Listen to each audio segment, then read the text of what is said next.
What's up, Buttercups? Welcome to Mean Age Daydream with me, your host, Brian McWilliams, here on the Lions of Liberty Network. I am still very much hurting, by the way. I'm a week out from this hernia surgery I had, and it hurts to sit. It hurts to sit. It hurts to talk. So this is going to be a shorter episode, and I have to do another podcast later tonight, too. So it's double hernia time for me. But regardless, I must persevere and power on for you people because we got some things to talk about here. Just a reminder, guys, if you have not hit subscribe, please do. We are very much shadow banned on YouTube. And also, of course, the Lions of Liberty Network feed on YouTube, on Rumble, on any podcast streamer you have is now chock full of goodness because it's not just our shows. John's, of course, Finding Freedom. It's not just Mean Age Daydream, but it's also the Lou Perez podcast. It's also the Brian Nichols Show, all here for you, in addition to Politics, which is our brand new show airing every other week. So make sure you hit that subscribe button and help us out. Okay, so let's get into it. As you may have noticed from the title of this episode, Donald Trump keeps offering to make Canada the 51st state. Somebody's got to ask the basic fundamental question here. And that question is not, oh, well, what would it cost? That question's not, what would the trade-off be? The question is really, why? Why do we want Canada? Do we even want Canada as the 51st state? I mean, that's the fundamental question we have to be asking ourselves first and foremost here as Donald Trump goes and shoots his mouth off and invites these Canucks to join our happy family down here. Do we even want these duck-loving dingleberries as part of our nation? Well, we're going to discuss it and see what the benefits and drawbacks might just be. So we'll start off with that. We're also going to get into a little bit of a discussion about the new COVID variant. That'll be short. Basically goes something along the lines of, hey, screw off with any mandate, any lockdown. But I want to talk about some of the nuances there, the timing of this, as many nations around the globe have already signed on to the World Health Organization Pandemic Treaty. And then we'll finish up with a little bit of exposure to Elon Musk getting a black pill as far as government spending. And of course, talk about the scam that's been going on here by the Annenberg Foundation here in California, taking advantage of the California fires. So getting back to the Golden Dome discussion, Donald Trump met with the Prime Minister of Canada, Mark Carney, in the White House. There were some entertaining moments, right? Mark Carney had said in that meeting, and there was a funny video we played, I think, during Politics a couple weeks ago, that had Mark Carney saying, well, you know, this and that about Canada and yada, yada. And then he's saying, well, you know, Canada is never not going to be bought for any price. And I'm ad-libbing here. It's not exactly what he said, but the essential message is there. And Donald Trump gave an odd little look, a little kind of sideways, like, we'll see. We'll see if Canada's for sale or not. Now, if you haven't heard, the Golden Dome is something that Donald Trump is pushing through. Of course, this is, I believe, part of the big, beautiful bill, which has been barely passed in the House, despite the objections from people like Marjorie Taylor Greene and Thomas Massey, among others, who had taken a principled stance against a massive increase in spending.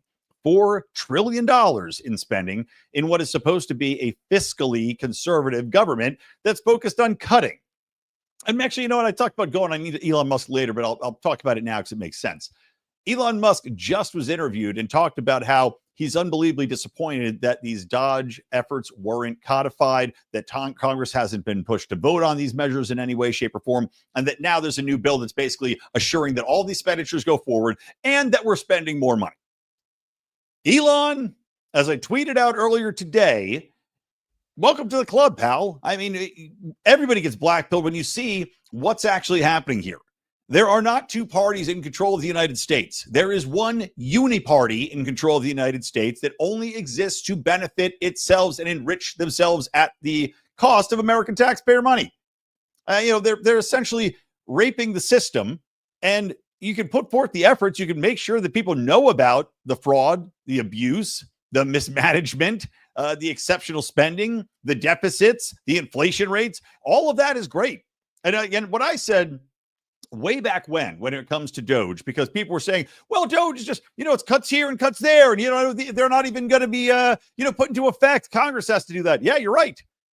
The benefit of that was that people are actually seeing the grift in real time. And honestly, public polling still shows that Doge and everything they're doing is still super popular, which goes to show you the pieces of garbage that are in the halls of Congress voting for this big bill, refusing to hold accountable spending increases. And now we'll see. It's in the Senate, so we'll see what happens in the Senate. Rand Paul, of course, has been a loud,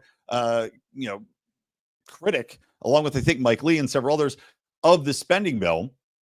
So we'll see. It might get smacked down.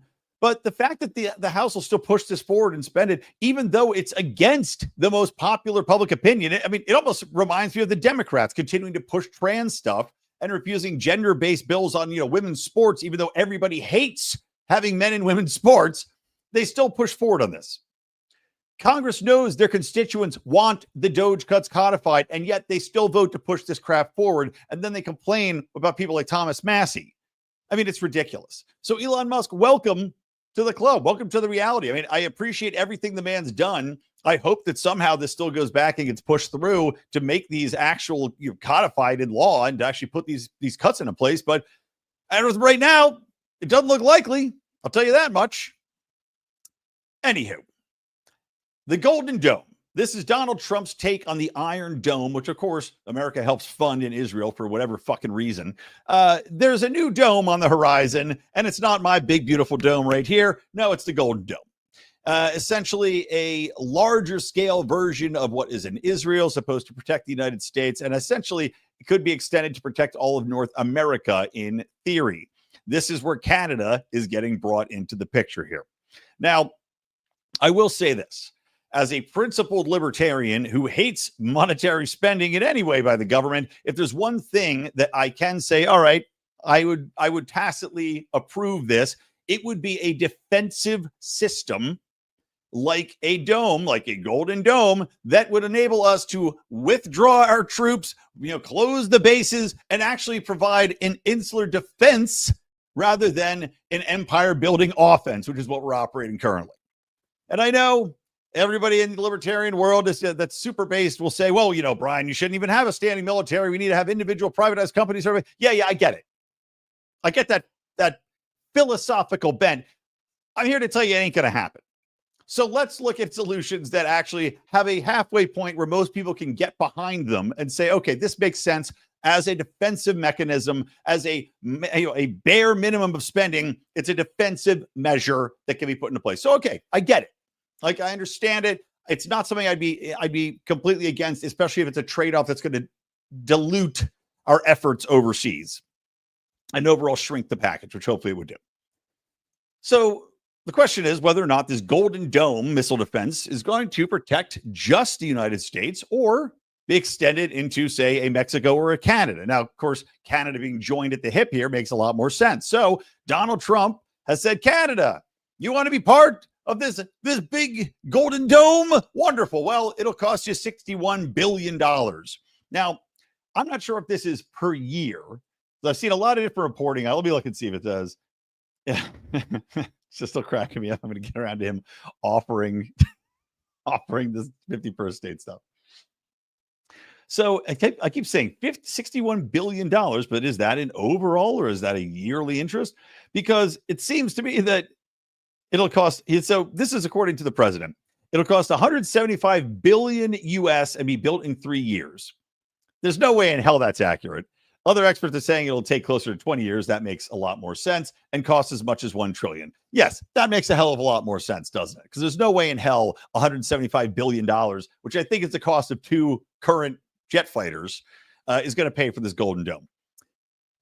Also, Canada's bill, if they want to be a part of this, $61 billion to build it. That's nothing to say about how much it costs to maintain this thing, which is, of course, where the real grift comes in. But if you're Canada, why would you sell your country for $61 billion? It fundamentally doesn't make sense. This is like the odd thing. And usually Donald Trump will throw out these negotiating tactics. But I would say if you're going to go this negotiating tactic, throw it out there for something like, it's a $3 trillion you guys are going to owe in here. Then maybe it'll make more sense to join us as the 51st state.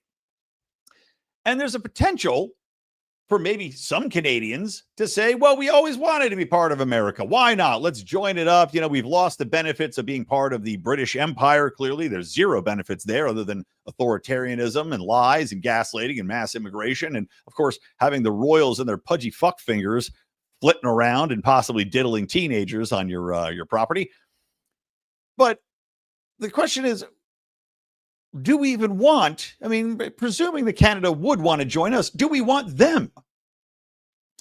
The benefits to Canadians are apparent, right? Okay, you get to join the biggest and most powerful nation in the world. Yes, you get military protection in a way. Yes, you get to take part in the economy. And I'm sure there would be economic growth for Canada, without a doubt, because Canada's GDP is quite low. Their average expenses per person are quite low. As far as their purchasing power, they're really, really not a economic superpower in any way, shape, or form, other than outside of a few key industries. Those key industries, yes, would benefit the United States. Steel, lumber. I'm sure, there's some oil we could exploit up there. And of course, now you expand the borders, you expand the natural resources, you expand the tax base, which fuck that, but you expand the tax base. And I guess presumably now you have a border that extends to the oceans. So you have a more secure border, and you have now a border that extends out to the seas. So you can now more effectively police your ports and your ins and outs. Okay, fine. But also, now you're looking at bringing in a population which just voted, even though they're in economic turmoil, even though their country is in the doldrums of woke shit as perpetrated by Justin Trudeau. You now are welcoming in a population that voted, and fairly dominantly, to put Mark Carney in, who is a globalist World Economic Forum nutball who ran on a platform of fuck Donald Trump.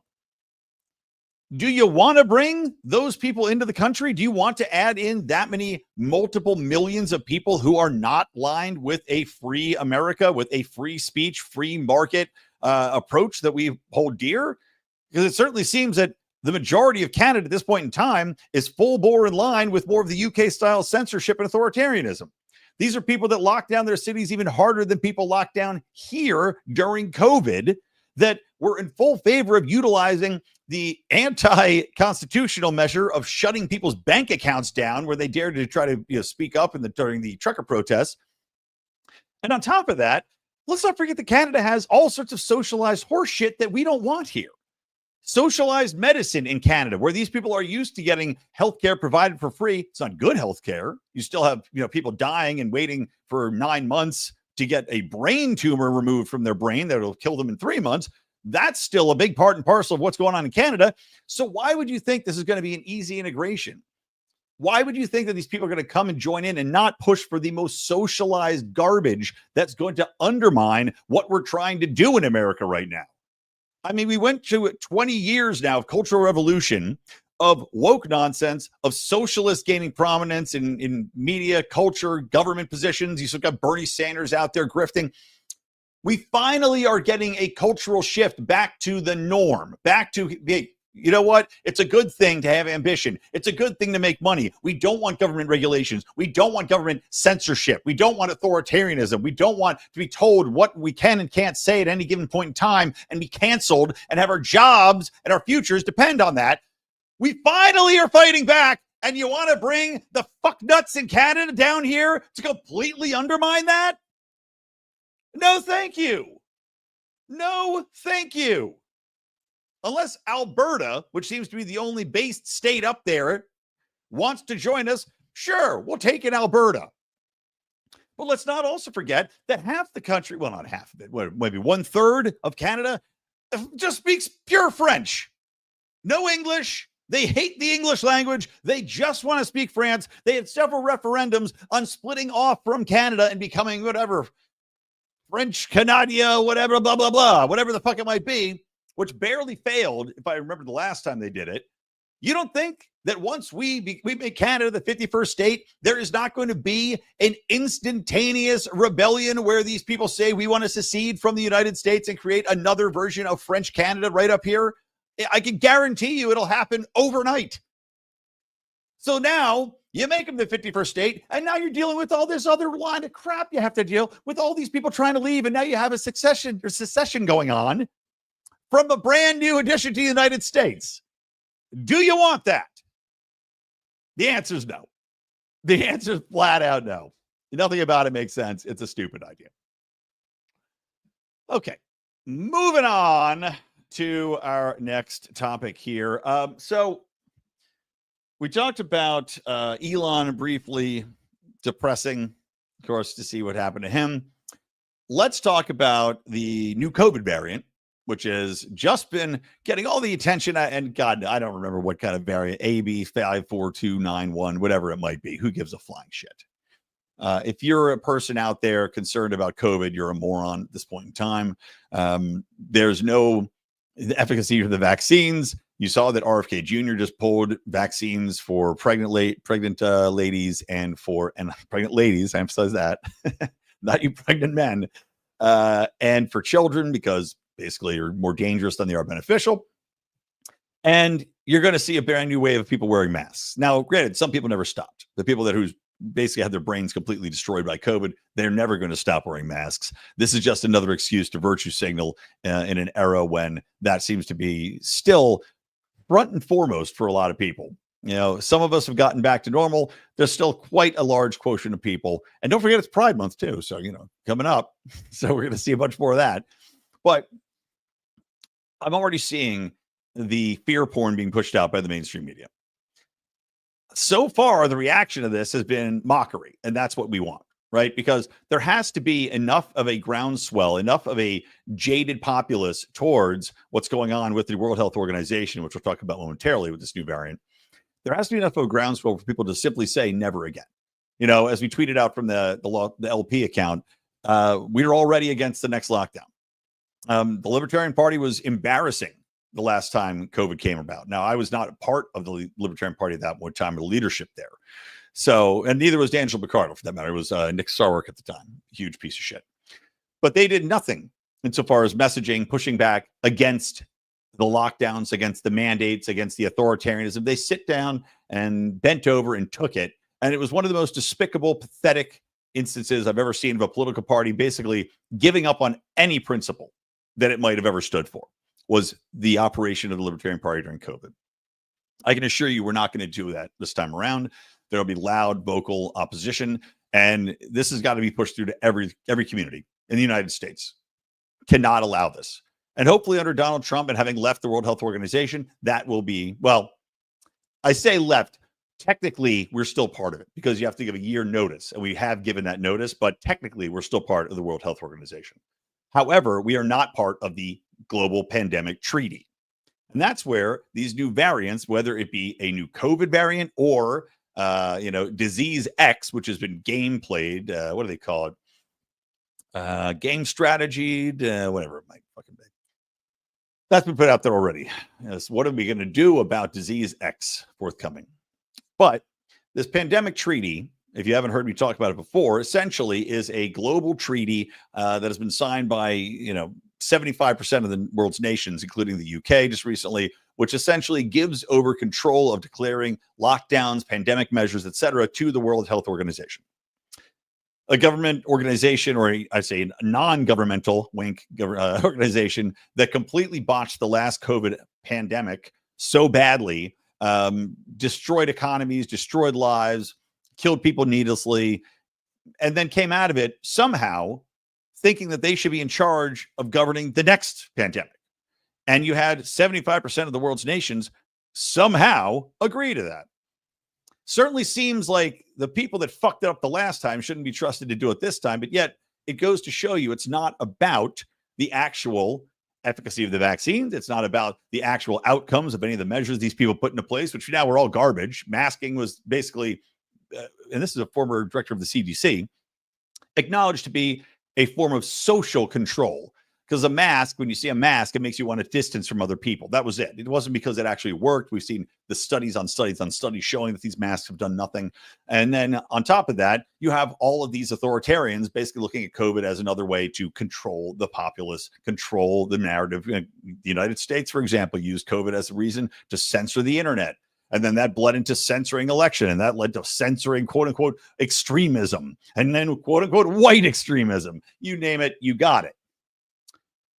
So we know these governments that are signing on, it's not about health. It's not about actual treatment of a disease or controlling or modifying how a pandemic might interact with the population. It's about controlling and modifying the behaviors of their populations. And seeing that so many of these European nations and also Australia and New Zealand, et cetera, have gone completely authoritarian with their control over the internet, what can and can't be said, over quote unquote hate speech, quote unquote misinformation, disinformation. Well, you can see why they're happy to sign on to this treaty. And actually, as a side tangent, I just saw today that the United States will be denying visas to foreign dignitaries that are part of governments that demand censorship on the internet. And that is awesome. So a big, big round of applause for the Trump administration for putting that little sweet poison pill into play. Okay, to wrap up this episode, and then I'm going to ice my guts again. Good old ice gutsin. No, I never felt so good. I want to share with you guys a video which was shared to me by a buddy named Adam Jones. But there's a great profile for, I don't know if you can call him an investigative journalist, but he certainly does investigating. And Twitter's showing me stuff from a week ago. Twitter's been weird. X has been very messed up lately. I don't know if you guys have noticed. The other day, you couldn't get DMs. It wasn't showing posts. There we go. Finally, it's not loading. Wonderful. Well, his name's James Lee. Since I can't find it right now because my Twitter feed is giving me stuff that's a week old. His name's James Lee, I believe. And what he has talked about at length is all of the fraud going on around the California fires. You'll remember the Palisades area essentially burned down, as did a couple other areas in upward Pasadena, Altadena. This is due to government malfeasance. This is due to government having water reservoirs that were supposed to be closed down for 2 weeks to be, have a tarp filled or fixed, and then end up closed for 9 months right in the middle of a fire season. And yet Karen Bass, our mayor, is still in positions of power. Gavin Newsom somehow is still in power because these people are all in the same grift.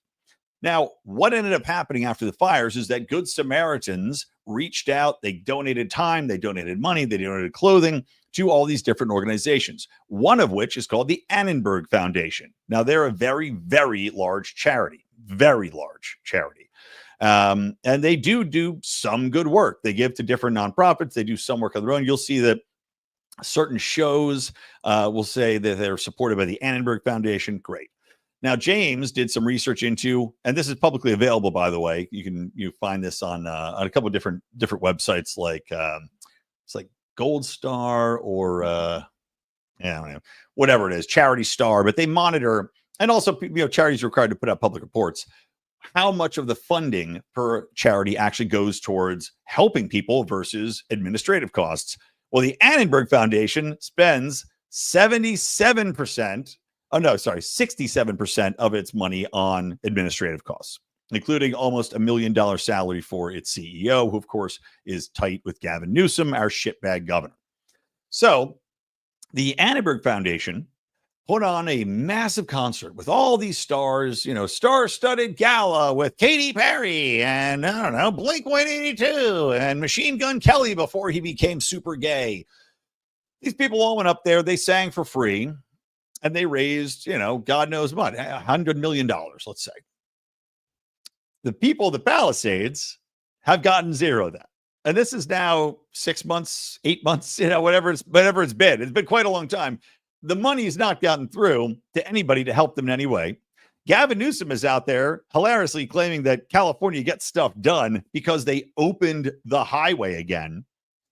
The highway. It took them this many months to open up. It's not even a highway. It's a 2-lane road that runs along the ocean. It took them months and months to get the stupid road back up, which is ridiculous. And the people of the Palisades still can't build because there's red tape in the way. The same environmental bullshit that has stopped people from building forever in California is still in place. The government wouldn't allow people to go clean up their own wreckage of their homes. And then, after not allowing them to go clean up, then said if they didn't clean up, the government was going to come in and do it for them and charge them for it. Another great grift. But coming back to this Annenberg Foundation, $100 million raised. Nobody knows where the money is. They haven't spent it. They haven't given it to the people.